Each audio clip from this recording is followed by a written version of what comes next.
Donc bonsoir à tous, donc je suis Léa Plessis, comme l'a dit Florence Vaillant, et je suis doctorante, donc je fais une thèse sur la relation fraternelle lorsqu'un frère ou une sœur rencontre une schizophrénie. Donc du coup ça c'est mon thème, et c'est pour ça qu'aujourd'hui je vais vous en parler. Donc j'ai beaucoup de choses à vous dire, du coup n'hésitez pas surtout à intervenir s'il y a des choses qui ne sont pas claires, si vous avez la moindre question, n'hésitez pas. Alors, pour parler de relations fraternelles, il faut avant tout parler de la famille. Or, aujourd'hui, on ne parle plus tellement de la famille, on parle plutôt des familles. Pour donner une définition claire des familles, c'est très complexe. Je n'ai pas réussi à trouver une réelle définition bien claire de ce qu'étaient les familles aujourd'hui. Du coup, j'ai quand même pris celle de Vallon qui a tenté de proposer une définition qui serait, selon lui, donc la famille serait un groupe constitué donc des parents et des enfants, et il s'agirait donc d'un groupe d'appartenance qui serait soutenant de manière inconditionnelle. On pourrait donc ajouter d'autres définitions, notamment lorsqu'on regarde d'un point de vue biologique, d'un point de vue psychosociologique ou même d'un point de vue juridique. Donc vous voyez, on pourrait avoir tout un tas de définitions différentes en fonction de l'angle selon lequel on se place. Donc là, la famille a été quand même beaucoup travaillée dans les recherches scientifiques, et il y a énormément d'écrits qui ont parlé de ce qu'on appelle la relation verticale. En fait, la relation verticale, c'est la relation des parents avec les enfants et des enfants avec les parents. Cependant, on a très peu parlé de ce qu'on appelle la relation horizontale, donc la relation des frères et sœurs. On en a peu parlé, notamment parce que les psychanalystes ont parlé de la relation fraternelle comme d'un déplacement du complexe d'Oedipe. Donc plutôt que de faire un complexe d'Oedipe avec les parents, les frères et sœurs feraient un complexe d'Oedipe les uns avec les autres. Et c'est pour ça qu'on verrait émerger énormément d'hostilité, selon les psychanalystes, dans la relation fraternelle. Plus tard, donc les théoriciens systémiques ont proposé d'ajouter certains éléments. Donc en effet, la relation fraternelle, elle serait médiée par la relation avec les parents, mais pas que. Il s'agirait réellement d'une relation bien particulière qui viendrait former au sein même de la famille un microsystème. Donc c'est un mot qui est assez fort, le fait de parler d'un microsystème. Et donc je vais vous expliquer pourquoi on parle de ça. Et je voulais vous préciser aussi que durant toute cette présentation, vous allez entendre parler de la relation fraternelle, mais de la même manière, toutes les relations fraternelles seront différentes. Il n'y a pas une relation qui sera la même qu'une autre. On ne peut pas tellement comparer. Moi, ce que je fais, c'est que j'essaie d'avoir des généralités par rapport aux recherches qui ont déjà été entreprises par rapport à ce sujet. Du coup, pour vous montrer à quel point justement la relation fraternelle elle est propre à chacun, on voit qu'avec ce schéma, donc c'est un schéma d'une personne qui est systémicien, et on voit donc qu'au centre on a l'individu, et puis qu'autour gravite donc la famille directe, l'école, ce genre de choses, et tout ça, ça va avoir une influence. Donc le microsystème, c'est ce qui va avoir une influence très directe sur l'individu. Et puis après, on rajoute l'exosystème, le macrosystème. Et en fait, selon la culture, selon le pays dans lequel on vit, selon les lois en vigueur, eh bien, on verra que la relation fraternelle, elle sera différente. Ça, c'est important de se le rappeler pendant cette présentation. Donc cette relation fraternelle, elle serait composée de chaleur, proximité entre les frères et sœurs, de conflits et de rivalité. Donc ça, c'est deux auteurs qui sont des Américains qui ont déduit qu'il y avait ces trois sentiments-là qui étaient le plus exprimés dans la relation fraternelle. Mais pas de manière indépendante. On n'a pas simplement de la proximité dans la relation fraternelle ou simplement des conflits. Ça va être un mélange d'un peu tout ça qui va faire la relation fraternelle. Et puis ils ont ajouté que finalement, ça dépendait également des caractéristiques individuelles. Chaque sujet ayant toute sa subjectivité et son individualité, eh bien, on peut en déduire que selon le tempérament de la personne, selon sa personnalité, selon ses connaissances sociales, eh bien, il n'aura pas les mêmes relations fraternelles avec son frère ou sa sœur. Et il y a également la constellation familiale. Donc c'est un joli mot pour dire qu'en fait, selon la manière dont la famille est constituée, c'est-à-dire le nombre d'enfants qui constituent cette famille, la différence d'âge entre chaque frère et sœur, le genre de la fratrie, eh bien ça aussi, ça va venir avoir un impact. Et enfin, donc comme l'ont ajouté beaucoup de théoriciens, eh bien, la relation avec les parents. Et donc là, on se rend compte que tout ça, c'est extrêmement lié. Et tout ça va avoir un impact sur la relation fraternelle, sur la manière dont on interagit avec son frère ou sa sœur. Et il y a également la temporalité qui va venir énormément jouer dans tout ça. Je m'intéresse à la fratrie aussi et surtout parce que c'est l'une des relations les plus longues qu'on entretient avec des individus. Ça, c'est quelque chose qui est très important pour moi. Au-delà des amis, au-delà des parents, la relation fraternelle serait la plus longue qu'on puisse entretenir avec des proches. Et surtout, dans le monde socio-économique dans lequel on vit, les parents sont de plus en plus mobilisés vers le monde du travail, et donc les frères et sœurs, et ça a été prouvé, passent beaucoup plus de temps ensemble. Et donc ce temps-là, il est accordé pour faire des jeux, mais aussi pour se disputer, pour faire des secrets, pour faire des alliances contre les parents, donc ça c'est très important. Hein. Et enfin, il y a également des sous-groupes qui vont se former au sein même de ce sous-groupe fraternel. Quels en sont les bénéfices ?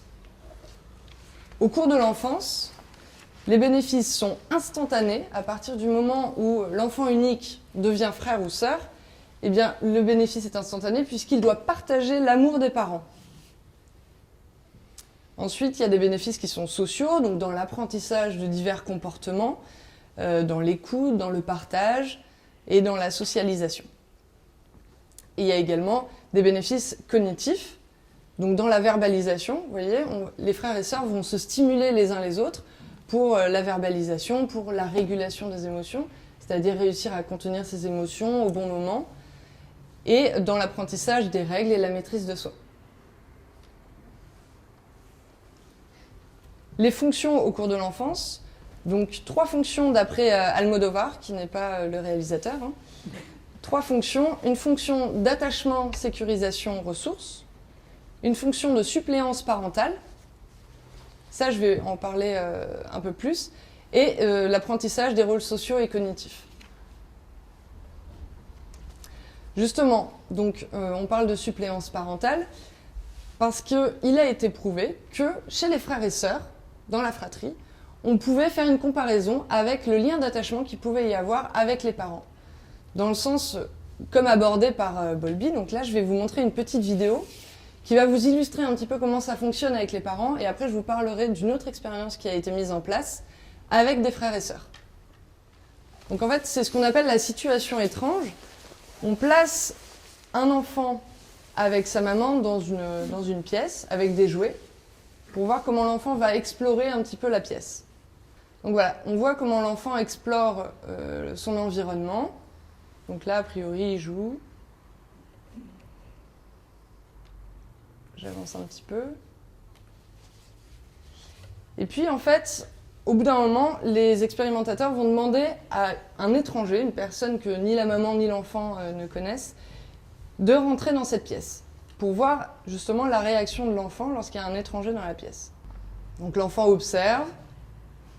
Puis en fait, là, ce qui est intéressant de voir, c'est est-ce qu'il va aller voir sa maman ? Est-ce qu'il va continuer de jouer ? L'enfant se tourne quand même vers sa maman. Et par la suite, voilà, la maman s'en va, quitte la pièce en laissant l'enfant avec l'étrangère. Donc bon, réaction assez typique, hein, l'enfant pleure, il montre de la détresse. Et là, l'étranger essaie d'apaiser justement cette détresse. Voilà, la maman revient, elle va calmer l'enfant. Donc ça, typiquement, c'est ce qui se passe lorsqu'on observe la relation d'attachement d'un enfant avec sa maman. Et ce qu'ont fait les auteurs par la suite, c'est qu'une fois qu'on a observé justement cet attachement avec la maman, eh bien, des auteurs ont tenté de voir ce qu'il en était des frères et sœurs. Parce qu'on a vu qu'il y avait quand même énormément de bénéfices, énormément de fonctions. Donc, est-ce que ce lien d'attachement-là, il existe avec les frères et sœurs ? Donc, ils ont placé exactement de la même manière. Imaginez simplement qu'on ajoute un enfant un petit peu plus âgé que l'enfant qui était présent. Et donc, la maman quitte la pièce, l'étranger rentre dans la pièce. Et en fait, les chercheurs se sont aperçus que les frères et sœurs jouaient également ce rôle-là d'apaiser complètement l'angoisse de l'enfant. Du coup, ils en ont conclu qu'on n'appellerait pas ça c'est une figure d'attachement, mais on appellerait ça des compensateurs. Lorsque les parents ne sont pas disponibles, les frères et sœurs peuvent très bien se soutenir les uns les autres. Toujours sur les bénéfices de la relation fraternelle, mais cette fois-ci au cours de l'adolescence. Donc l'adolescence, c'est une période qui a été déterminée selon l'OMS comme une période de vulnérabilité qui peut impacter considérablement et à long terme la vie des individus. Et la relation fraternelle, au moment de l'adolescence, a des bénéfices, notamment en termes de développement social. Il y a une vraie croissance de la proximité entre frères et sœurs qui va s'élaborer au cours de l'adolescence. Et également une lutte contre l'isolement. Lorsque les adolescents se sentent seuls, eh bien, les frères et sœurs viennent justement compenser cet isolement. Et en termes de fonction, la relation fraternelle est assez importante au cours de l'adolescence, puisqu'elle permet justement, grâce à un jeu de similitude-altérité et donc identification-différenciation. Donc quand je dis ça, c'est similitude-altérité, je suis toi, mais en même temps je suis un autre. Donc ça c'est très important pour la quête identitaire, pour justement réussir à se connaître soi-même. Et l'identification, donc je vais faire un peu comme toi, et puis en même temps je vais faire complètement l'opposé de toi, pour savoir exactement moi, qui je suis en fait par rapport à toi. Et donc justement, la relation fraternelle, à ce moment-là, elle permet de construire l'identité personnelle et également l'identité sociale. Donc là, je vous ai mis une phrase de Cicirelli qui me semble assez vraie. Donc, il dit que l'attachement sécurisé aux frères et sœurs et de bonnes représentations internes des relations fraternelles au cours de l'adolescence pourrait contribuer de manière importante au développement social des adolescents et à une adaptation saine. Donc comme ça a l'air vraiment très important. Sachez cependant que moi je parle de la relation fraternelle et c'est pour ça que je fais un grand zoom dessus, mais que les personnes qui n'ont pas de frères et sœurs ne sont pas pour autant défaillantes dans ces choses-là. Les bienfaits, de manière générale, sur plusieurs recherches qui ont été faites, a priori la relation fraternelle aurait des bienfaits, notamment en termes de régulation émotionnelle, comme je vous en parlais tout à l'heure, également de comportements sociaux adaptés, de diminution de l'anxiété, puisqu'elle permet d'abaisser la détresse, de diminution également des symptômes dépressifs, de limitation des troubles du comportement, limitation du sentiment de solitude, et également une meilleure estime de soi, et donc un bien-être général de meilleure qualité. Tout ça, c'est quand la relation fraternelle est de qualité. Mais vous parlez de l'adolescence ou vous parlez en général? Là, c'est en général. De manière générale, dans la vie de tous les jours, okay. La relation fraternelle aurait ces bienfaits-là. D'accord. À long terme, donc, elle influencerait le développement tout au long de la vie. Parce que le développement, il ne s'arrête pas à l'adolescence, il continue tout au long de la vie. Et donc, elle aurait une influence, justement, positive sur ce développement. Aussi, il y a d'autres chercheurs qui ont montré que lorsque la relation fraternelle était chaleureuse et positive au cours de l'enfance et de l'adolescence, ça avait des répercussions très importantes sur un bon développement. Et enfin, j'affectionne particulièrement cette phrase parce que Von Benedek, donc c'est un chercheur qui a travaillé sur la relation fraternelle, qui parle de la relation fraternelle comme laissant une empreinte éternelle, invisible mais éternelle. En fait, chaque fois qu'on va dans des groupes sociaux, quels qu'ils soient, on va se comporter avec une influence de la relation qu'on aura eue avec nos frères et sœurs. C'est-à-dire que même dans les institutions, au travail, ce genre de choses, on aura une influence de l'empreinte qu'aura laissée la relation fraternelle. Ça peut être pour les parents aussi, la relation avec les parents. Tout à fait. Je vous ai dit que de toute façon, il faut toujours... moi j'ai toujours le schéma que je vous ai montré au tout début en tête. C'est-à-dire qu'il y a toutes les caractéristiques vraiment très individuelles. Il y a les caractéristiques familiales, il y a les caractéristiques de la relation avec les parents, et enfin la relation fraternelle qui va être influencée par tout ça. Alors, qu'en est-il de la famille lorsqu'elle est confrontée au handicap? D'abord, la littérature scientifique, donc les chercheurs ont beaucoup parlé de l'annonce du handicap, qui venait générer une forme de déséquilibre au sein de la famille. Ensuite, il y a des questionnements personnels qui peuvent être intenses, sur fond de culpabilité parfois. Il y a également la possibilité d'un repli sur soi et de l'émergence de secrets de famille. Et enfin, la place et les rôles de chacun peuvent être réinterrogés. C'est-à-dire que les frères et sœurs peuvent venir prendre soin des parents et les parents prendre soin d'une autre personne, qui fait que les rôles vont être réinterrogés dans la cellule familiale. Excusez-moi. Oui. Il y a des formations de secret de famille. Oui. Mais pas résurgence. Comment ? Mais pas résurgence. Alors, il peut y avoir résurgence, parce que il est courant que justement la formation de ces secrets de famille soit finalement la résurgence d'un secret de famille plus lourd, plus ancien, qui viennent se réactualiser finalement. Alors, qu'est-ce qu'il en est des parents lorsqu'il y a un handicap dans la famille ? On a beaucoup d'informations sur les parents. On sait que on les appelle les aidants naturels, c'est des personnes qui vont venir en aide à leurs enfants, à leurs proches. Et donc, on sait que c'est majoritairement les mères qui font ça. On sait qu'il y a un fardeau, donc une charge objective et subjective qui est très importante. C'est-à-dire qu'émotionnellement, on peut ressentir des débordements émotionnels importants. Et puis de manière objective, ça peut prendre énormément de temps de prendre soin d'un proche. Tout ça, ça a été bien mis en avant dans les recherches. Il y a également donc, la façon de faire face au problème. Lorsqu'on se retrouve face à un problème de ce type-là, eh bien, on sait que les parents, ce qu'ils vont faire, c'est davantage aller rechercher sur des solutions pour le problème directement. Alors, qu'est-ce qu'il faut que je fasse ? Que j'aille chercher de l'information pour pouvoir mieux gérer le problème auquel je fais face. En termes de pratique clinique, il y a énormément beaucoup de choses qui ont été mises en place assez récemment quand même, avec la mise en place de programmes spécifiques. Bon là, je vous parle notamment du programme Pro-Famille. Il y a énormément de programmes qui ont été mis en place. Et donc en effet, enfin, si vous le relevez, vous avez raison, ça s'appelle Pro-Famille. Donc c'est pas simplement pour les parents, ça pourrait être pour toute la famille. Seulement, on se rend compte que les frères et sœurs, ils sont quasiment absents de ces programmes-là. On les retrouve très très rarement venir aux réunions Pro-Famille. Excusez-moi, dans la psychoéducation, c'est pareil. Oui, c'est exactement ça, ouais. Les frères et sœurs, ils sont quasiment absents. Et oui, justement, c'est le sujet. Et du coup, donc, ce qui est important de savoir, c'est que lorsque dans une famille, il y a une personne qui souffre d'un quelconque handicap, ça va venir avoir un impact sur tout le reste de la famille. Quel que soit l'impact, quelle que soit la force de l'impact, il y aura forcément un impact. Alors, si on sait tant de choses sur les parents, pourquoi on ignore tant des frères et sœurs ? Hop. Donc, quel que soit le type de handicap, on sait que les frères et sœurs font toujours cette expérience-là, des processus dont je vous ai parlé préalablement, à savoir identification, différenciation. Il y a parfois du mimétisme, et puis parfois de l'opposition, et de la comparaison aussi de l'attention que les parents vont porter à chacun des membres de la fratrie.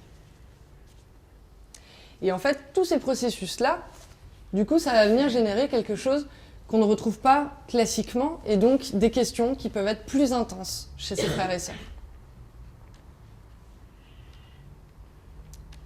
Donc on sait quand même des choses sur la relation fraternelle et le handicap, de manière générale, on sait des choses, mais des choses qui sont généralement centrées sur les enfants, lorsqu'il y a un trouble du développement, un retard du développement. Ça, il y a énormément de choses qui sont faites. Pourtant, il y a très peu de choses qui sont faites sur l'émergence des troubles psychiques, à savoir au cours de l'adolescence, généralement. Et donc, qu'est-ce qu'il en est pour les frères et sœurs au cours de l'adolescence, au cours de l'âge adulte ? Excusez-moi. Oui. Comme vous dites parfois la naissance, ça veut dire quoi, la naissance ? Je parle des pathologies... comment dire ? J'ai plus le terme. C'est pas inné, mais des pathologies qui sont là depuis la naissance, en fait. Je parlais pas simplement de... L'accouchement, vous parlez ou... Non, vraiment après l'accouchement, lorsque l'enfant naît et qu'il a un handicap quelconque, enfin, D'accord, oui. voilà. Sur une naissance, je voyais avec l'accouchement. Oui, non, bah, ça aurait pu être... voilà, c'est congénital le terme que je cherchais. Tout à fait, Voilà, ok. tout à fait. Et donc, pour répondre à cette question des frères et sœurs, il y a quand même Hélène Daftian, donc, qui est aujourd'hui docteure en psychologie clinique, qui a travaillé énormément avec l'UNAFAM, qui a mené une recherche très importante, donc sur 600 frères et sœurs de personnes souffrant de troubles psychiques, qui a notamment écrit un petit livret que je vous conseille, hop, j'ai mis l'image, que je vous conseille vivement, parce qu'il est très riche, et ça concerne, enfin il est surtout orienté pour les frères et sœurs dont le frère ou la sœur a récemment été diagnostiqué. Ça pose tout plein de questions qui sont très intéressantes, notamment, je vais vous en citer quelques-unes si je retrouve voilà. Notamment s'informer, donc comprendre un petit peu. Se faire aider, oui, mais pourquoi ? Vivre le quotidien, alors comment vivre le quotidien et comment vivre l'avenir aussi. Donc c'est très intéressant, si vous voulez, vous pourrez regarder à la fin. Et donc ce petit fascicule, il fait suite à cette fameuse recherche sur 600 frères et sœurs, donc qui portait sur un échantillon qui allait de 10 à 79 ans, donc un très large échantillon. Oui. C'est l'UNAFAM qui a fait ça? Tout à fait. Elle a travaillé pour l'UNAFAM en fait. C'est une psychologue clinicienne qui a travaillé pour l'UNAFAM. Et en fait, c'est dans le cadre justement de sa pratique à l'UNAFAM qu'elle a voulu donc faire une thèse, faire de la recherche. Et donc c'est en partenariat avec l'UNAFAM en effet. Ouais. On peut le télécharger sur le site de l'UNAFAM? Non, par contre, il coûte 9 € et il n'est pas. On le trouve en librairie? Alors vous pouvez le commander sur internet par contre. Mais en librairie, on trouve pas. Alors à la librairie, je sais pas, honnêtement. On peut le commander peut-être? Alors par contre sur le site de l'UNAFAM, vous pouvez le commander, je pense. Ouais. Après, ce qui est intéressant de savoir, c'est que suite à cette étude-là, ils ont mis en place des groupes de parole dans les fratries à l'UNAFAM. Tout à fait, exactement. Mais groupes de parole qui n'ont pas finalement, voilà, ça n'a pas finalement très bien fonctionné, mais pour diverses raisons. Ouais. J'en avais parlé un petit peu avec elle justement de ça, et puis bon, elle m'a dit c'est un peu tombé, mais il faut certainement le reprendre, peut-être sous une autre forme. Bon, ça sera surtout les questions de la fin, mais en effet, ouais, je pense que c'est pas complètement, c'est à réexploiter. Et donc, pour mener sa recherche, elle a créé des questionnaires qu'elle a construits avec des frères et sœurs qui ont donc proposé de mettre certaines questions qui s'étaient au préalable posées, et donc à mettre dans ce questionnaire. Elle en retire 4 axes principaux qui préoccupent les fratries, à savoir l'information sur la maladie. Quelle information, où la trouver, est-ce que j'en veux finalement de l'information? Donc ça, c'est un des axes. Le second, c'est l'impact de la maladie sur leur vie personnelle et familiale. Le troisième, c'est la place qu'ils occupent dans le soin de leur frère ou de leur sœur. Est-ce que je dois prendre part aux soins ou non? Quelle place j'ai à ce niveau-là? Et enfin, le soutien, ils attendent une forme de soutien, justement, des institutions et des associations. Elle a également fait émerger plusieurs périodes de vulnérabilité, et ça c'est très intéressant parce que ça va un petit peu faire suite à tout ce que je vais vous dire par la suite. Donc la première période de vulnérabilité, ça serait les premières hospitalisations. Lorsqu'il y a intensification de la symptomatologie, voilà, donc généralement, dans les débuts, lorsque les frères et sœurs, s'ils sont proches en âge, sont assez jeunes. Donc moi aussi, j'ai fait des recherches sur les frères et sœurs de personnes souffrant de schizophrénie. Et donc, je vous ai mis des bribes de discours de mes participants qui venaient justement bien illustrer cette première période de vulnérabilité. Alors, j'ai un participant qui m'a dit « ça reste malgré tout un profond traumatisme » parce qu'on parlait du passé. Également, la seconde phrase reste du passé, j'avais peur de lui, j'ai pas accepté son hospitalisation, je l'ai aidé à s'échapper. Donc voilà, c'est des phrases qui sont très très fortes pour venir illustrer justement cette période-là. Et Daftian précise que ce qu'il y a de très compliqué également pour les frères et sœurs, c'est que dans les pathologies psychiques, notamment la schizophrénie, eh bien, il n'y a pas forcément de reconnaissance de la pathologie, dans les débuts en tout cas.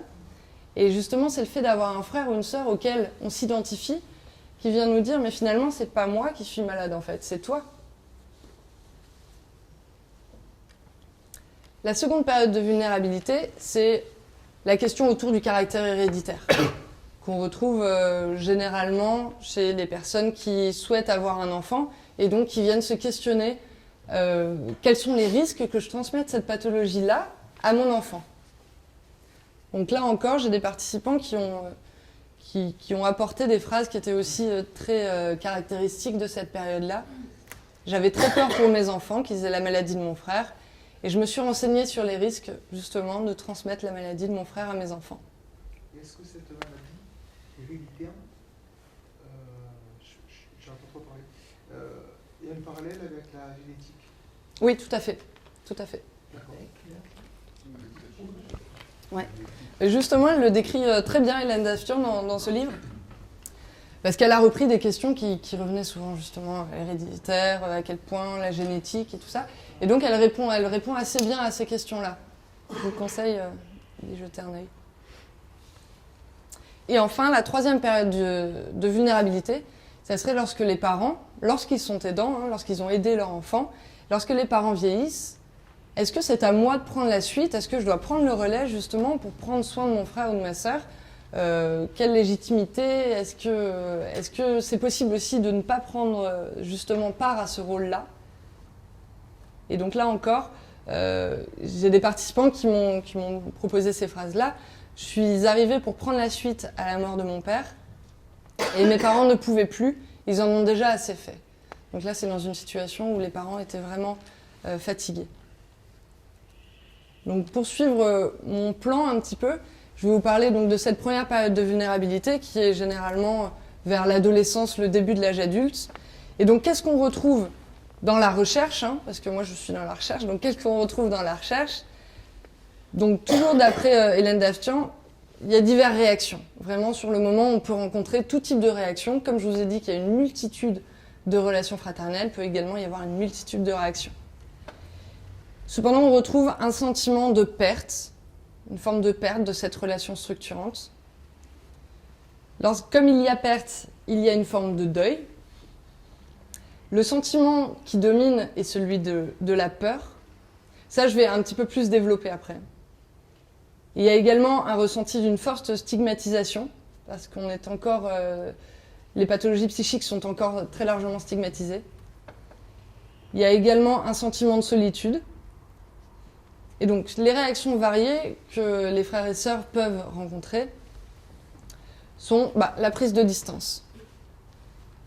Donc là, on n'est pas sur quelque chose qui est bien ou pas bien, c'est ce qu'on a pu observer. Il y a de la prise de distance pour se protéger, qui peut être une prise de distance temporaire, qui peut durer quelques jours, comme plusieurs mois. Après, il y a une prise de distance radicale avec « je veux plus entendre parler de cette famille, je m'en vais ». Et il y a une autre type de prise de distance qui va être plutôt l'isolement, mais au sein de la famille. Ou le repli sur soi. Donc avec des questionnements sur sa propre santé mentale. Ou avec une hyper-normalité. Tenter d'être le plus normal possible aux yeux de chacun. Et également l'émergence parfois de troubles. Alors elle appelait ça schizophréniforme. Donc en fait, c'est des symptômes de la schizophrénie qui peuvent se manifester chez les frères et sœurs. Et il y a également un autre type de réaction qui serait celui de la mise en défi de sa propre santé. Par exemple, avec une prise de risque qui peut être soit un peu maîtrisée, soit plus du tout maîtrisée, donc avec une prise d'alcool ou de drogue démesurée. Et également un risque de dépendance. Quand Oui. vous parlez du frère ou de la sœur qui peut avoir, représente des symptômes schizophréniques, ce serait à cause une forme d'identification. Une forme de contagion. Non, une forme d'identification tellement intense, c'est-à-dire qu'on pourrait être dans une forme de collage à l'autre, en fait. D'essayer de lui ressembler tellement, essayer de comprendre ce qu'il vit, en fait. Ça, c'est ce qu'on retrouve souvent chez les enfants, en fait. Lorsque un frère, par exemple, souffre d'un handicap, par exemple, sensoriel, donc la perte de la vue, eh bien, on retrouve que les enfants essaient de faire la même chose pour voir comment ils le vivent. Voilà. Alors, comment tu vis, toi, sans la vue? Et du coup, ça serait dans le même...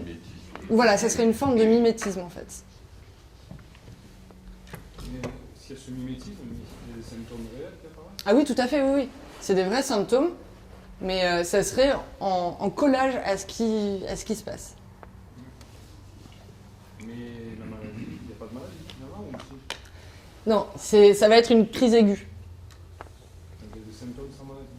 Alors, il n'y a pas une pathologie, mais il peut y avoir des symptômes sans qu'on pose l'étiquette de pathologie, clairement. Donc, je vous parlais de deuil de l'ancienne relation. C'est un mot qui est assez fort, mais c'est pour la perte, justement, de cette relation structurante dont je vous parlais.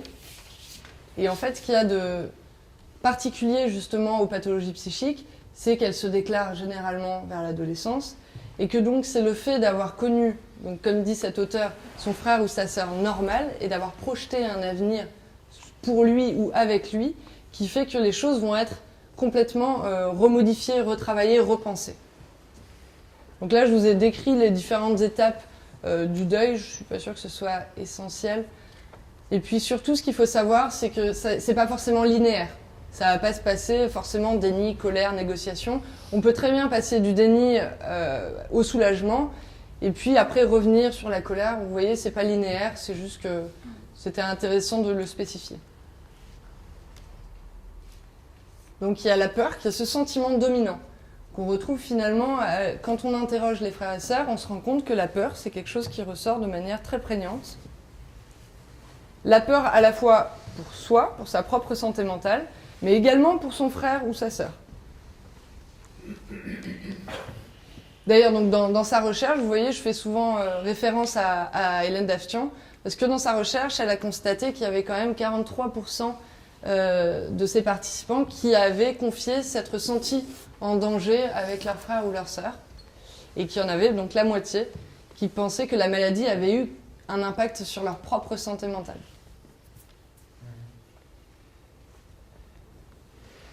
C'est la peur de la symptomatologie, avec parfois une histoire de violence qui fait qu'il y aura un impact justement sur la santé mentale des frères et sœurs, et également une histoire, si tentative de suicide il y a eu, qui va affecter la santé mentale de ses frères et sœurs. Il faut savoir qu'il y a beaucoup de stress et de détresse qui vont être ressentis et qui vont être dits par les frères et sœurs. Plus il y a de symptômes, plus il y a de stress et de détresse. C'est ce qu'on retrouve également chez les parents. Donc une forte stigmatisation. Alors la stigmatisation, j'ai bien aimé cette phrase de Goffman, ce serait abîmer l'identité. Donc c'est assez fort, elle est vécue à la fois par les frères et sœurs, mais également par le reste de la famille. Et elle peut rendre complexe la recherche de soutien social. C'est-à-dire qu'aller parler à ses amis de son frère ou sa sœur qui rencontrent tel et tel type de réaction, on peut se dire, bon, bah, en fait, la stigmatisation peut être si forte que tu peux dire, bah, c'est toi le fou, ce genre de choses. Donc, vous voyez, ça fait que les frères et sœurs, lorsqu'ils sont à l'adolescence, n'iront pas nécessairement, tout dépend de l'entourage social bien évidemment, n'iront pas nécessairement aller chercher ce soutien social-là qui pourtant est très important. Et donc, comme je le dis là, donc, cet entourage social, soit justement il va être source de stigmatisation, soit au contraire, il va plutôt véhiculer un message positif et être d'un bon soutien. Pour ce qu'il en est du vécu vraiment au sein de la cellule familiale... Excusez-moi. Oui, pardon. C'est quand même un enjeu de parler de ça, quoi, puisque ça peut basculer facilement. Ah oui, complètement, complètement. Donc il faut... Je sais pas, vous n'avez pas une connaissance là-dessus, c'est au feeling. À qui en parler? S'il faut que j'en parle ou pas à telle personne, quoi. Ou à qui en parler. Après, il faut bien connaître aussi son entourage. Il faut savoir que peut-être aussi, ça pourrait, enfin, vous pourrez en profiter justement pour expliquer à quel point c'est pas parce que votre frère ou votre sœur souffre de telle pathologie qu'il est forcément avec cette étiquette fou. Et puis, qu'est-ce qu'ils entendent justement quand ils parlent de fou? Et qu'est-ce que ça leur évoque, schizophrénie, et qu'est-ce que ce genre de choses. Et en fait, tenter justement de défaire un petit peu des mailles qui sont très fortement serrées dans les têtes, et en fait se rendre compte que aujourd'hui on peut croiser moi, n'importe qui, et sans... Oui, sans savoir. Voilà, sans savoir. Maladie. Tout à fait. Donc le vécu au sein de la famille. Donc on a remarqué que les frères et sœurs, entre eux, observait les réactions des uns et des autres et avait des critiques à l'encontre des réactions des uns et des autres. Donc ça encore, ça fait partie de l'identification. Alors lui, il réagit comme ça, mais moi je suis pas d'accord, c'est pas comme ça qu'il faut réagir. Donc vous voyez, il y a ça qui est quand même très fort. Également, on a remarqué que parfois, ça crée une plus forte cohésion dans la famille, et parfois, au contraire, ça éloignait les membres de la famille. C'est assez variable. Ça, c'est variable. Le pourcentage qui est établi là-dessus. En fait, là, comme je vous ai cité, il y a 2 recherches qui ont été faites sur le sujet, et on se rend compte que ces 2 équipes américaines, hein, les 2 équipes américaines n'ont pas les mêmes résultats. Alors, bon, tout ça, c'est critiquer la méthode qu'ils ont employée et tout ça. Mais a priori, il y aurait certaines familles qui feraient part d'une forte cohésion et d'autres familles, alors j'ai pas les pourcentages, qui à l'inverse diraient non, en fait, moi, ça m'a plus éloigné de ma famille qu'autre chose. Ça va vraiment, je pense que c'est variable, on n'a pas de statistiques bien claires là-dessus. Par contre, Oui. par contre, dans le temps, on peut travailler à avoir une perte de cohésion au début et puis après. Tout à fait, ouais, tout à fait. Une reprise de la. Oui, une reprise de chacun. Pour dire, Tout à fait, c'est vrai, ouais. tiens, et Mm, mm. il y a les deux effets qui peuvent être. Complètement. Se trouver dans le temps, dans Mm, mm, mm. des temps différents. Ouais, c'est vrai. Peut-être par rapport à cette étude, ce qui peut être l'élément de différence, c'est la place dans la pratique. C'est-à-dire que si la personne atteinte d'un handicap psychique est le petit dernier, ça n'aura pas le même impact que si c'est l'aîné dans les relations et dans les liens. Exactement. Moi, je me disais que peut-être Ouais. Et bien tout ça, ça n'a pas encore été suffisamment travaillé, vous voyez. Donc, mais c'est exactement. C'est ce que moi je vais certainement chercher ces prochains jours d'ailleurs. Parce qu'en effet, comme la relation fraternelle, lorsqu'il y a un trouble psychique, a très peu été étudiée, enfin en l'occurrence là je vous montre quand même qu'il y a quand même pas mal de choses, mais c'est surtout pour les débuts de la pathologie. On a certaines choses, après on n'a rien par la suite. Enfin, quelques petites choses. Oui. Sur votre deuxième point, la parfois plus grande cohésion dans la famille. Tout à l'heure, vous avez commencé en décrivant la famille, Ouais. ce soutien inconditionnel, entre autres, plus là. Et je me disais qu'il faudrait peut-être plus mettre là-dessus.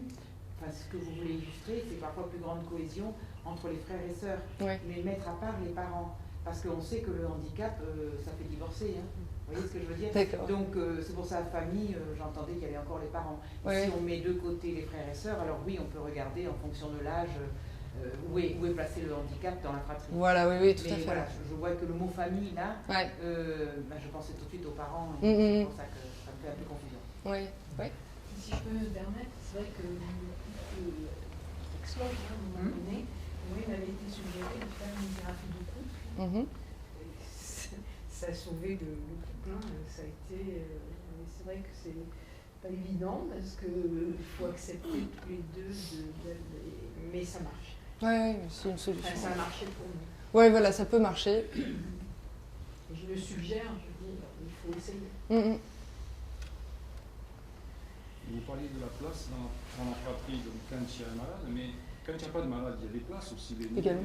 Oui, tout à Ça fait. a été étudié. Oui, ça a été énormément étudié. Ça, c'est indéniable. Oui, c'est indéniable, il y a énormément de choses. Ça fonctionne comme ça. Mm, mm. Ça fonctionne comme ça. On sait que, après, forcément, on a des fratries qui... Bon, on va avoir un aîné, un cadet et un benjamin, et enfin, on a des places, classiquement, on sait exactement ce qu'on peut voir, mais on peut très bien avoir un benjamin qui va prendre la place de l'aîné et l'aîné qui va prendre la place du cadet, et en fait, restructurer les rôles. C'est complexe, parce que même les familles, des fois il y a cohésion, des fois il y a éclatement, il y a tous les cas de figure en fait. Ah oui, complètement, oui.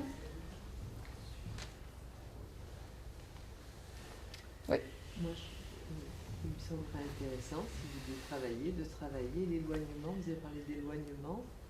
Il est quoi, géographique ou affectif?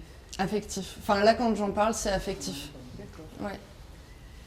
Mais il y a également, parce que j'ai rencontré quelques frères et sœurs qui m'ont confié justement avoir eu un besoin de s'éloigner géographiquement. Parce que l'éloignement affectif ne suffisait pas, il fallait complètement partir en fait.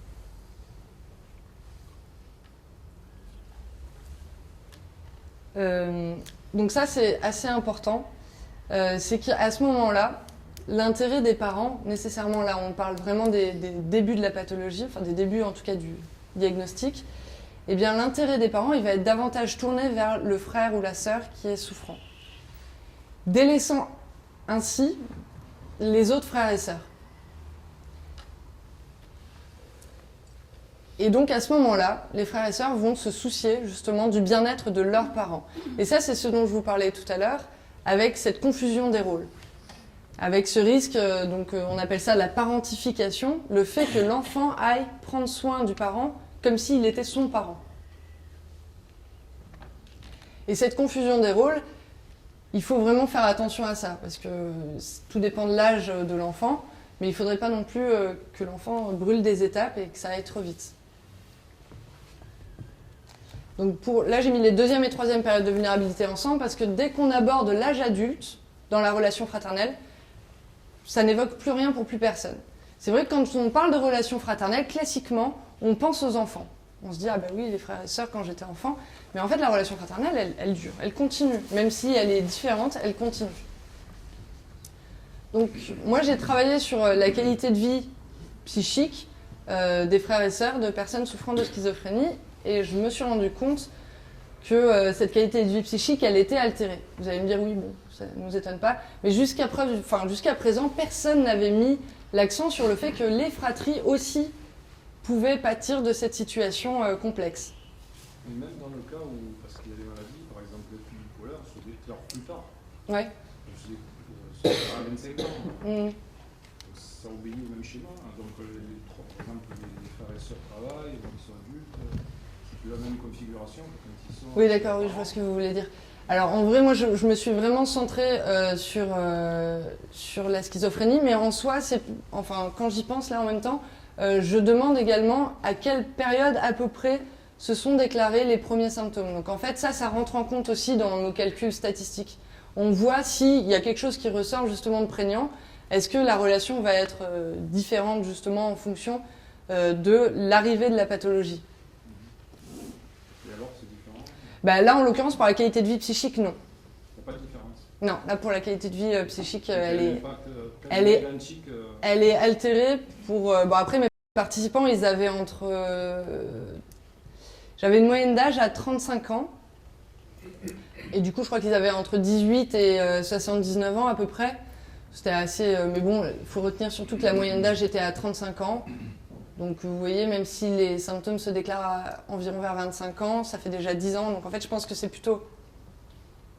Enfin, c'est soit c'est très récent, soit c'est différent. Vous voyez ? Et donc non, mais chose très positive, c'est que même si on a vu que la qualité de vie psychique, elle était très altérée, comparée à une population générale, on s'est aussi rendu compte que la recherche de soutien social, donc faire face aux problèmes en allant en parler justement à d'autres personnes, ne serait-ce que des soignants, des amis, des associations, ce genre de choses, on s'est aperçu que c'était quelque chose qui était très positif. Donc très positif pour la qualité de vie psychique. On s'est rendu compte tout de même qu'il y avait une prédominance de signes dépressifs dans cette population, mais ça, on est en accord aussi avec ce qu'ont fait les autres chercheurs, qui avaient montré qu'il y avait plus de signes dépressifs chez les fratries de personnes souffrant de troubles psychiques, qui avaient une utilisation, et donc là, vous allez me dire, mais comment ça se fait qu'ils aient une qualité de vie psychique altérée s'ils utilisent principalement le soutien social? C'est qu'ils ne l'utilisent pas assez, en fait. Ils l'utilisent quand même beaucoup, mais pas assez. Et donc ça nous a permis justement de déterminer que le sous-groupe fraternel n'était pas le même que le sous-groupe parental. Parce que si vous lisez quelques articles scientifiques, on se rend compte qu'en fait on parle de la famille, mais en fait la famille, c'est les parents. Enfin, ce qui ressort généralement, c'est les parents, et c'est pas les frères et sœurs. Et là, ce que j'aimerais préciser, c'est que c'est vraiment deux groupes différents. Ils n'ont pas la même façon de faire face aux problèmes.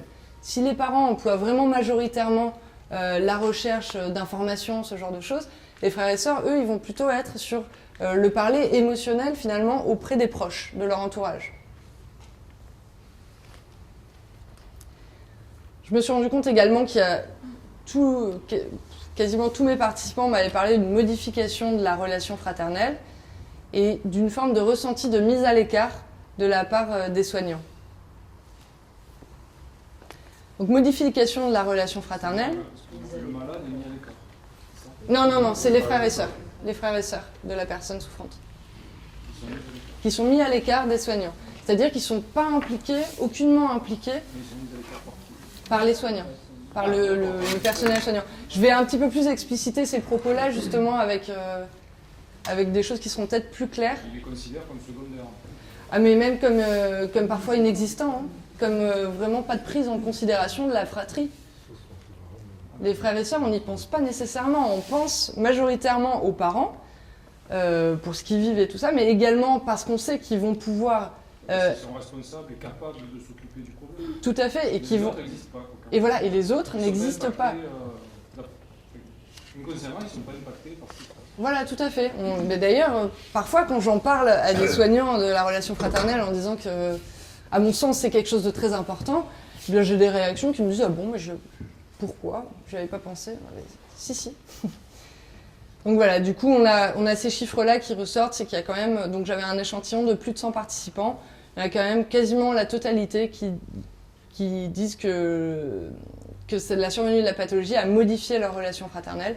Je ne sais pas en quel sens. Je ne suis pas allée plus loin, mais juste, elle a été modifiée. Et que la vision de la vie, même de manière générale, a été modifiée.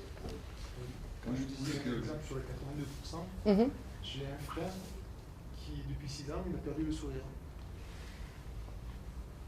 Je suis de 16 ans, il souriait. Ouais. À partir de 16 ans, quand il a eu son frère aîné, il a perdu le sourire. Il sourit plus.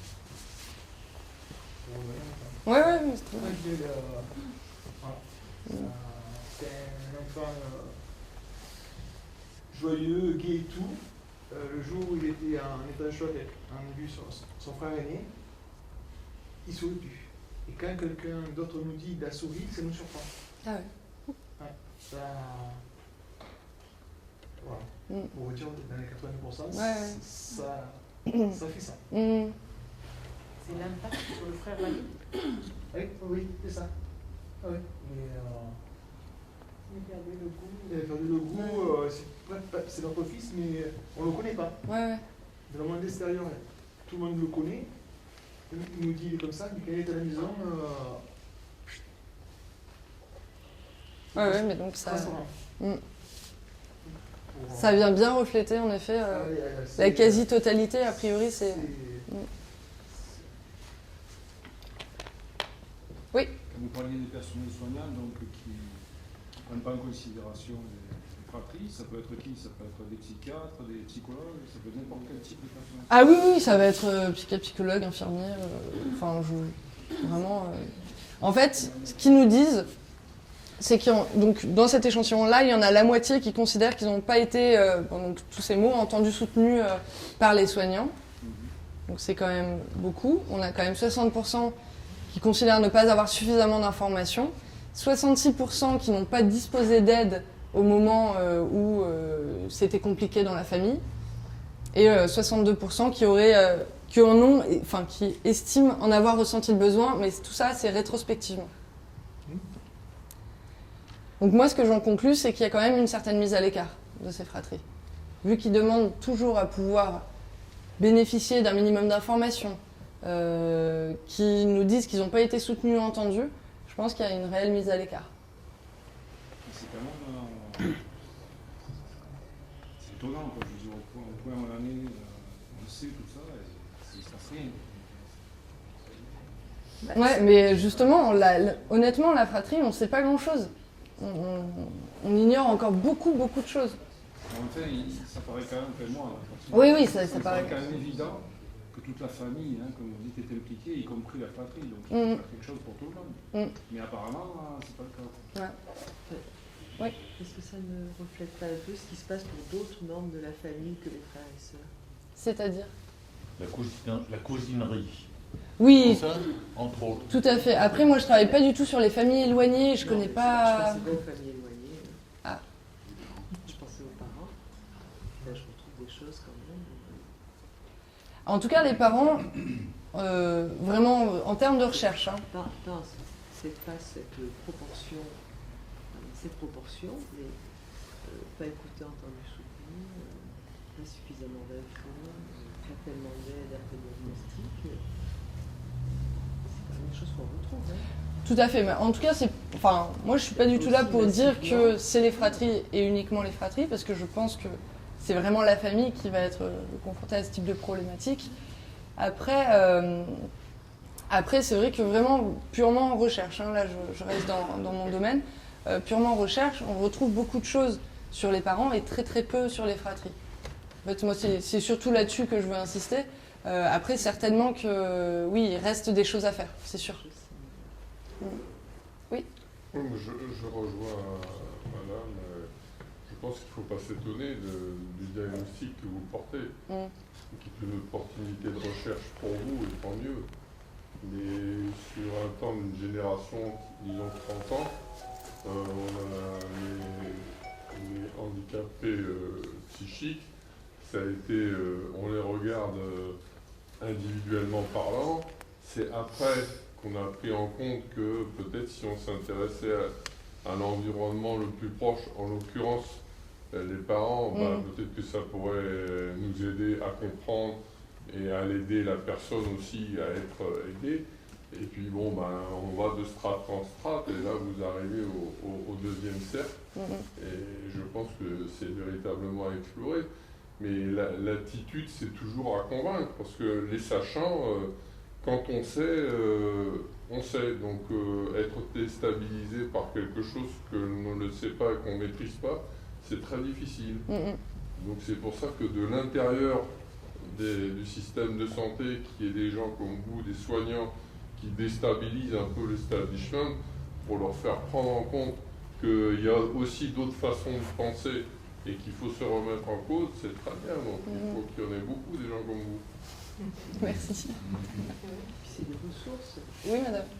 Oui, moi je pensais aussi que, tu disais au début, la fratrie c'est quand même un milieu où il y a des secrets,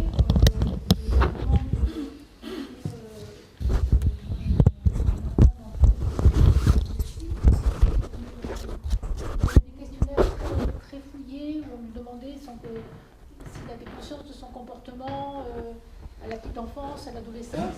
Et je crois que cet univers-là, aidé par les frères et sœurs dans ce questionnaire, aurait pu l'aider parce que du coup, nous on a un regard en tant que parents, mais les frères et sœurs se souviennent très bien des moments de l'enfance ou de la petite enfance et peuvent amener sur l'introspection par rapport à éventuellement les troubles du comportement qui peuvent échapper aux parents, mais dont les enfants étaient inconsciemment ou peut-être plus tard avaient conscience. Oui, ou même étaient dans le secret, ouais, c'est très intéressant. Voilà. Donc du coup, je pense que c'est quand même quelque chose qui me paraît tellement important parce que les non-dits des enfants, leur monde, enfin, moi je sais que maintenant, petit à petit, il y a des choses qui émergent comme ça, mais oui, mais moi je le savais, mais il était bizarre, mais ça fait...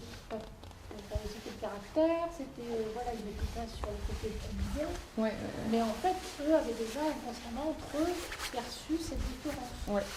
Donc je pense que c'est vrai que la fratrie, elle est vraiment très importante. Elle est d'autant plus importante quand la fratrie est très... Moi, j'en ai vécu à l'étranger. Et du coup, le fait de vivre expatrié à l'étranger, les fratries se tiennent les coudes, si je puis dire. Et donc, il se passe énormément de choses entre frères et sœurs. Voilà, donc je pense qu'effectivement, c'est quelque chose à creuser énormément. Oui. Ce que je me demandais, c'est que la question des frères et des sœurs, il y a aussi la question du cadre. C'est-à-dire qu'en fait, les professionnels, quand ils travaillent avec un patient adulte, ils vont demander à ce patient s'il est d'accord pour qu'on contacte ses parents, pour qu'on contacte ses frères et ses sœurs.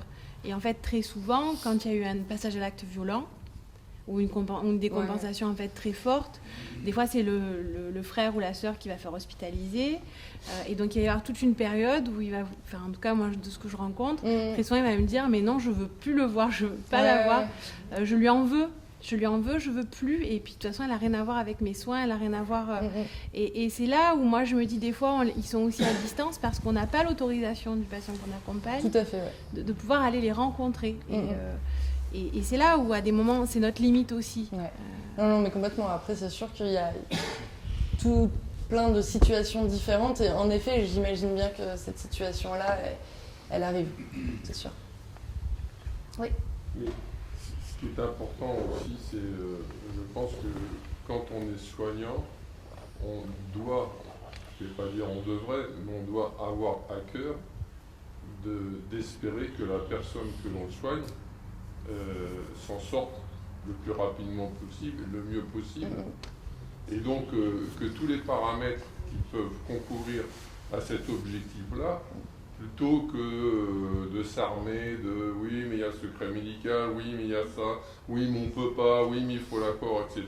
Plutôt que d'être toujours dans qu'est-ce qui n'est pas possible de faire, d'être dans une démarche, mais qu'est-ce qui serait possible de faire. Et on le voit par exemple avec les parents, quand on ne sait pas qui que nous soyons, on prend le risque d'être contre-productif. Même en voulant bien faire, des fois on fait mal. Et par rapport aux frères, aux sœurs, et d'expérience, je parle cette fois-ci, je vois bien que le fait de ne pas comprendre, d'avoir peur, vous avez fait allusion à la peur, le fait de se sentir isolé, le fait de se sentir déconsidéré par rapport à la personne qui est malade, ce frère ou cette sœur peut générer des comportements, des attitudes au-delà de lui-même qui font du mal à la personne qui souffre, même si lui ne le veut pas, tellement pour lui c'est insupportable. Et donc s'occuper de lui, c'est aussi s'occuper de la personne malade. Tout à fait. Et ça, ça me paraît tellement évident aujourd'hui, parce qu'avec toute l'expérience c'est évident, mais j'espère que ça devient évident dans le monde médical. Oui. Mais jusqu'à aujourd'hui, il y a des psychiatres qui refusent d'accueillir le patient avec quelqu'un de sa famille. C'est pas dans les mœurs, quoi, je veux dire. Il n'y a que la psychoéducation qui... Je parle de la bipolarité, parce que je connais ça. Donc il n'y a que la psychoéducation qui prend en compte l'entourage, parce qu'il y a des journées spécifiques pour la famille, 2 journées. Mais c'est pas... Ouais, justement, c'est dans mes propositions de soutien, c'est de pouvoir proposer le plus largement possible des entretiens familiaux, où on se retrouve en famille finalement, pour ne serait-ce que des entretiens de routine, pour avoir des informations. Mais ça, est-ce que ça coûte de l'argent? Je veux dire, ça demande une infrastructure, des moyens. Est-ce qu'il y a une volonté Ça se fait, ça se fait de plus en plus. Enfin, je sais que là, moi où je travaille, c'est quelque chose que moi je fais. Et il y a une volonté de plus en plus de le faire. Et dans les programmes de psychoréhabilitation, ça fait partie quand même des recommandations maintenant. On sait que ça concourt au bien-être. Et ça concourt au rétablissement, en fait, pour tous les membres, en fait. Donc, oui, c'est très important. Oui. Excusez-moi, mais je suis très curieux de savoir la suite. Ok, je continue. Je voulais dire juste un petit truc là. Pardon, madame. Excusez-moi. Par rapport aux 66% dont vous dites qu'ils n'ont pas eu d'aide après le diagnostic. Mais le diagnostic, c'est pas comme ça, claque d'un jour. Il y a crise 1, crise 2, crise 3, jusqu'à 10 ans de crise, etc. Et donc la souffrance, elle est crescendo. Et souvent, peut-être l'enfant, le frère, la sœur, plus jeune, plus âgé, peut avoir déjà mis des mots, mais pas officiels. Et après, on a le tampon.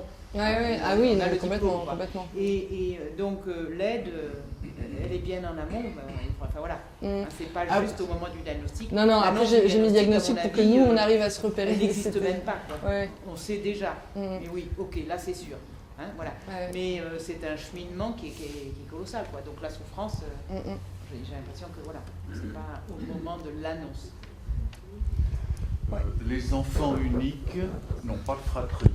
Bon, mais ils peuvent avoir une cousinerie importante. Tout à fait. Bon, alors, est-ce que c'est un thème de recherche qui pourrait éventuellement être mis en chantier, disons? Tout à fait. Je pense que ça peut être un terme de recherche très intéressant. Mais c'est très pertinent ce que vous dites, parce qu'en effet... En général, c'est le grand silence. Enfant unique, ouais. Ça serait intéressant. C'est à réfléchir. Du coup, je voulais vous parler un petit peu des fratries qui se disent aidantes, qui qui vont en fait prendre la suite des parents pour aller aider leurs frères ou leurs sœurs. Parce que mon échantillon était quand même composé à 50% de frères et sœurs qui se disaient aidants de leur frère ou de leur sœur. Donc je vous ai mis une petite définition qui serait en fait la personne aidante, ce serait la personne clé qui offre généralement le plus de soutien à la personne souffrante. Donc elles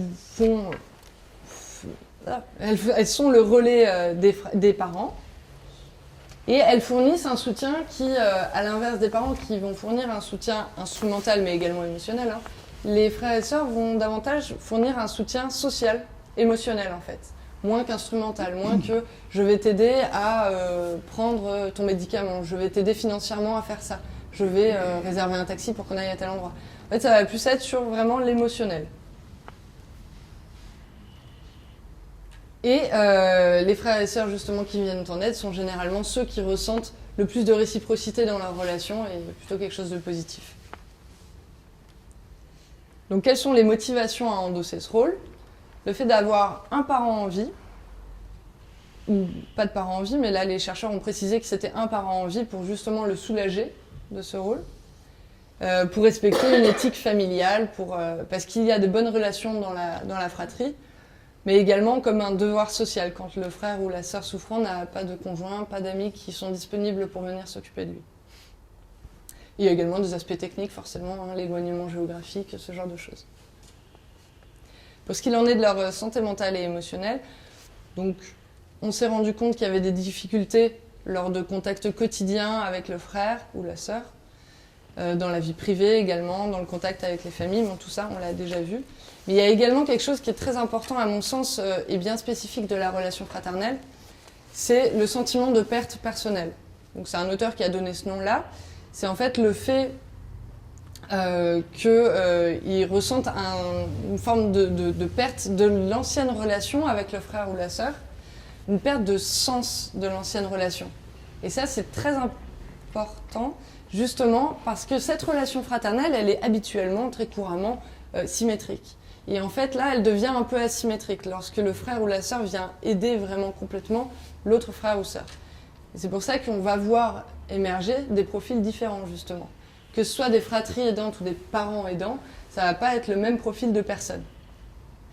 Donc là, j'ai mis l'accent dessus pour vous montrer qu'en termes de contact, ils vont être moins importants lorsque ce sont des fratries aidantes que lorsque ce sont des parents aidants, que le rôle des fratries va être, d'après eux, hein, d'après elles, les fratries, plus secondaire que celui des parents, qu'elles partagent généralement ce rôle avec un autre membre de la famille, qu'elles ont ce sentiment de perte personnelle, ce qui est assez important, et en termes de qualité de vie psychique, on retrouve les mêmes résultats pour les parents et les fratries, donc une qualité de vie psychique qui serait amoindrie.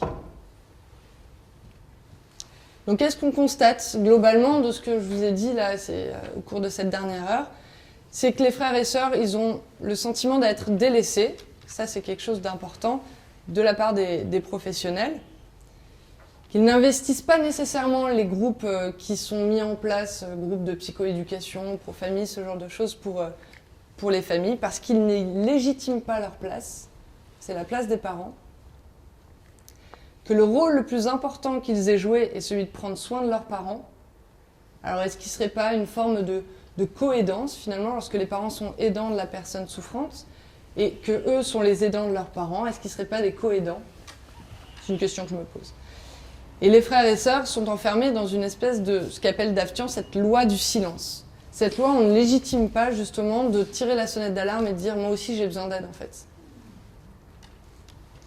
Donc les besoins: information, participation à des groupes, gérer leurs émotions, également savoir gérer la pathologie de leur frère ou de leur sœur. Mais pourquoi ça? Et le soutien, ils aimeraient avoir du soutien des professionnels et des parents pour pouvoir faire face à ça. Et du coup, quel soutien? Ça, c'est la vraie question et c'était la première question qu'on s'est posée. Donc, en termes d'associations, qu'est-ce que les associations pourraient apporter à ces fratries? Elles pourraient apporter de l'information, la formation de groupes de pairs, comme il a été déjà tenté et mis en place par Hélène Daftian et Éliane Colombet. Mais bon, il faudrait repenser le dispositif. qui a déjà été tenté, il faudrait le repenser en fait. En termes, qu'est-ce qu'on pourrait demander aux soignants? On pourrait justement leur proposer des entretiens de famille, préciser qu'ils sont également les bienvenus aux entretiens, mais pour ça, en effet, il faut que les psychiatres et psychologues acceptent de pouvoir recevoir la famille, c'est sûr. Et enfin, les parents, il faut qu'ils se rendent compte que ne rien dire, ne rien demander ne signifie pas nécessairement qu'il n'y a pas besoin d'aide, qu'ils n'ont rien à dire. Donc moi, en ce moment, je travaille donc logiquement sur la relation fraternelle lorsqu'on a un frère ou une sœur qui souffre de schizophrénie. Je travaille également sur les relations familiales vraiment lors de l'apparition des premiers symptômes. Comment vont se passer les relations avec chaque membre de la famille? Et aussi la relation dyadique entre les deux frères, le frère souffrant et le frère non souffrant, et voir comment se passe cette relation de manière dyadique. Voilà, puis j'ai ajouté une petite phrase de Bouraba qui me semble très juste. C'est qu'aujourd'hui, dans la recherche, l'approche des liens familiaux doit aussi inclure le lien fraternel comme composante à part entière, qui ne peut se réduire ni aux liens de filiation, ni aux liens conjugaux. Voilà, donc je vous remercie pour votre attention. Il y a un aspect que vous n'avez pas abordé. Quel est-il? Et un aspect très important pour les parents d'enfants schizophrènes. La schizophrénie est une maladie qui est, disons, pas curable. Ouais. Donc, chaque schizophrène va vivre, en général on vit assez longtemps maintenant, donc les parents vont mourir. Ouais. Et donc, comment ça se passe après le décès d'un ou même deux parents, parce que c'est un truc qui va arriver mathématiquement. Donc, comment se passe cette fratrie lorsque les parents décèdent? Bah justement, c'est ce que j'ai appelé les fratries aidantes. En fait, ça va être l'un des membres de la fratrie. Parfois, c'est même des relais qui s'effectuent. Ça va être toi cette semaine, toi l'autre semaine, ce genre de choses. Et en fait, qui vont venir jouer le même rôle que les parents, sauf que comme à la base, ils n'ont pas le même rôle dans la cellule familiale, eh bien, il y a des choses qui peuvent être perturbées. Notamment, vraiment se rendre compte que la relation qu'on vit avec notre frère ou notre sœur souffrant, eh bien, elle va être complètement perturbée, en fait. On va prendre une espèce d'asymétrie au lieu de quelque chose de complètement symétrique.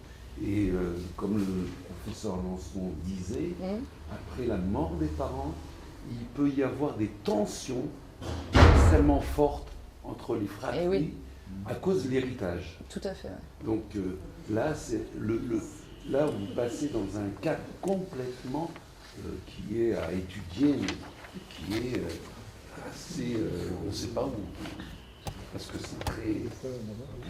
Les relations peuvent être très fortes en opposition, en alliance. Complètement, complètement. Oui. Vous avez abordé la connaissance de la maladie par la fratrie. Oui, tout à fait. Parce que ça change le comportement totalement. Exactement. Et justement, j'aborde la connaissance de la pathologie, c'est justement vraiment selon vous. Mes questions, elles sont axées sur selon vous. Quelle est, par exemple, la sévérité des symptômes de votre frère ou de votre sœur? Est-ce que c'est quelque chose d'important ou non? Est-ce que votre frère ou votre sœur arrive à s'investir dans des loisirs, dans des activités quelconques de manière régulière? Ce genre de choses, mais c'est toujours vu sous l'angle de la fratrie. Je ne demande pas l'avis du psychiatre, c'est pas quelque chose qui m'intéresse. Ça va vraiment être l'avis des frères et sœurs. Moi, c'est bien dans cet esprit-là que je le voyais. Bon, nous qui avons suivi pour la plupart pro-famille, on a appris ce qu'était la schizophrénie, grand mot. Mais c'est vrai qu'un frère qui ne le sait pas, ou une sœur qui ne le sait pas, qui n'a pas la connaissance, elle peut avoir des réactions tout à fait différentes de que celui qui sait. Complètement. Et donc, c'est quand même très important. Ça change totalement les comportements. Vous avez raison. D'où l'influence des associations, telles que l'UNAFAM Pro-Famille, pour justement aller chercher la fratrie. Puisqu'elle ne vient pas à eux, autant que ce soit les associations qui aillent chercher la fratrie, et d'insister justement, quand ils ont des parents en face d'eux, de dire essayez d'amener les frères et sœurs pour qu'ils aient une connaissance de la maladie, et savoir comment se comporter face à cette maladie, parce que ça change totalement le comportement des gens. mais à ne pas négliger dans l'étude. Oui. Des fois, c'est difficile d'en parler aux frères et aux sœurs. Ils sont dans le déni ou ils ne veulent pas voir ou ils n'acceptent pas de venir aux réunions. Tout à fait, oui. C'était les différentes réactions que j'ai évoquées tout à l'heure. Il peut y avoir tout un panel de réactions différentes. Après, ce qui est précisé, c'est qu'il faut laisser aussi le temps. Parfois quand on refuse vraiment et il ne faut pas forcer, parce que ça pourrait être bien pire. Ouais. Est-ce qu'il y a une composante culturelle qui est évoquée dans votre étude? Par exemple, les notions de famille ne sont pas toujours les mêmes selon la Ouais, culture. et en plus, j'ai bien commencé en disant que justement ça dépendait énormément de la culture, mais finalement je ne le prends pas tellement en compte. Non. C'est vrai que c'est peut-être quelque chose à ajouter, oui. Il y a aussi des difficultés quand dans la fratrie, il y a donc la personne malade, mais il y a aussi dans la fratrie un soignant. Ah ouais. Et ça, c'est très compliqué. Voilà. Donc, moi, je dis ça dans quelques enfants. Parce qu'il y a la culpabilité que le soignant n'est pas forcément dans cette branche-là. Et en même temps, le souci de bienveillance, de prévention, de soins. Voilà. Donc, quand il y a le soin et l'usager dans une fratrie, c'est aussi très compliqué. Ouais, j'imagine. Là aussi, c'est pas. Parce que les relations sont là complexes. Et on dit souvent que les personnes ne veulent pas soigner leur famille, elles ne veulent pas une certaine distance. Enfin, il y a beaucoup de problématiques qui se créent aussi par rapport à ça. Ouais. Oui, que ce soit au niveau des parents ou de la fratrie. L'évolution, le diagnostic, souvent, il se fait au bout de 10 ans. Pendant toutes ces années, il y a une détérioration des relations, il y a des conflits, on ne sait pas trop, on ne sait pas ce qui se passe. On se pose plein de questions, nous, parents, frères et sœurs. Et c'est vrai que tout ça, pendant toute cette période, il n'y a aucune information qui peut donner à la fratrie, parce que même les parents ne savent pas. Ils ne comprennent pas ce qui se passe. Et oui, je comprends bien ce que vous dites, oui. C'est un brouillard total où on se dit mais qu'est-ce qui se passe? Alors on fait des suppositions, mais pour les frères et sœurs, c'est aussi une très grosse problématique. Parce qu'ils voient les parents qui s'interrogent, qui n'ont pas de vraie solution. Eux, ils vivent quelque chose qui est aussi très perturbant. Et là, il n'y a pas de... Tant que le diagnostic n'est pas posé, on est en âge de trouble. Et oui, je comprends. Moi, je rejoins